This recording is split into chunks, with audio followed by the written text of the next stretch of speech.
Yasamal rayonunun Dadaş Bünyadzadə 5A ünvanında yaşayan sakinlər binanın sahibi Statistika Mənzil İstehlak Kooperativinin sədri Ziba Manafovadan şikayətçidirlər. Sakinlərin iddiasına görə binada 15 ildir yaşayış olmasına baxmayaraq hələ də mənzillərinə çıxarış ala bilmirlər. Əməkdaşlarımız ərazidə çəkiliş apardıqları zaman daha bir problemin şahidi olublar. İzləyək.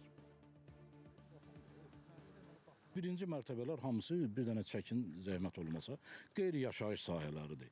Bunların hamısını hansı müqavilə ilə nəyinsə əsasında bölgə ediblər, kiraya verirlər.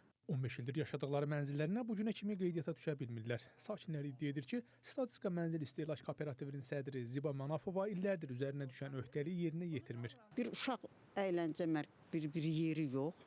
Düzdür. Bir ağac yox, bir çiçək yox. Əkdiklərim də bax, onları mən etmişəm, hamısı ortada qalır, ayaq altında. Binaya müdaxilə... Pilləkənin ikinci mərtəbədən olması, suyumuzdan, liftimiz yaxşı işləmir. Liftdə neçə dəfə belə sakinlərin özləri də qalıblar. Digər problem də elə bu binanın altında qeyri-qanuni yaşayış yerləridir. İllər ərzində gözlədiyi çıxarış problemi də həll olunmur.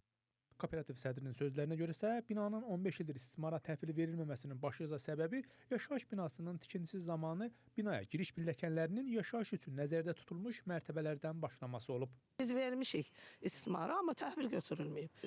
Cəmaatın qərarı ilə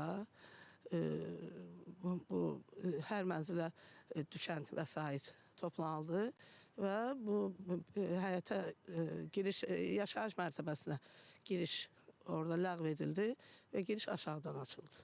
Sakinlərin daha bir şikayəti yaşayış olmasına baxmayaraq binaya kənar müdaxilələrin olunmasıdır. Daha dəqiq desək, binanın birinci mərtəbəsində yerləşən qeyri-yaşayış sahələrini bir otaqlı mənzillər əvəz edib.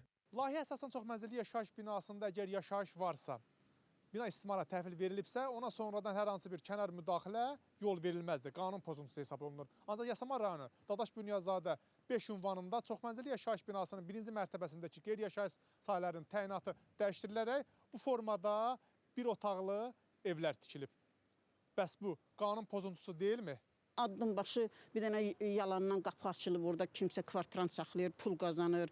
Belə bir şeylər hansı binada var? Bura evdir, ora indi obyekt olacaq, ev, orada da yaşayan var. O biri tərəflər, görün nə qədər qapı var orada. Mən icazə verməmişəm, kim icazə verib bilmirəm.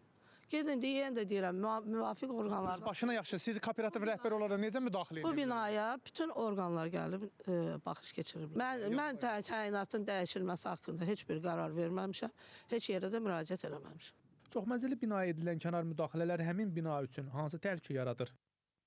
Burada hər hansı bir, deyək ki, kommunikasiya xətlərinin çəkilməsi, divar hörgülərinin artırılması, yük daşıyan divarların gülməsi, təyin olunmuş, təsdiq olunmuş layihələrə əlavə yamaqlar olmaqla ümumi binanın gələcəkdə fəsadla üzləşməsinə zəmin yaradır. Fövqəladə Hallar Nazirliyindən bildirildi ki, göstərilən ünvandakı bina layihə Sovetlər dövründə tərtib edilən və tikintisi yarımçıq qalmış 2 ədəd 3 girişli 11 mərtəbəli kooperativ yaşayış binasıdır. Sonraki dövrlərdə Statistika MTK tərəfindən tikintisi tamamlansa da, binaya giriş pilləkənləri layihəyə uyğun olmadığı üçün istismara təhvil verilməsi mümkün olmayıb. Yasamal rayon İcra Hakimiyyətindən verilən məlumata görə sözgedən ünvanda mövcud problemdən onlar da xəbərdardır. Binaya baxış keçiriləcək, araşdırmalar aparılacaq. Rəşad Vəkiloğlu, İlkin Həsənov, Space xəbər.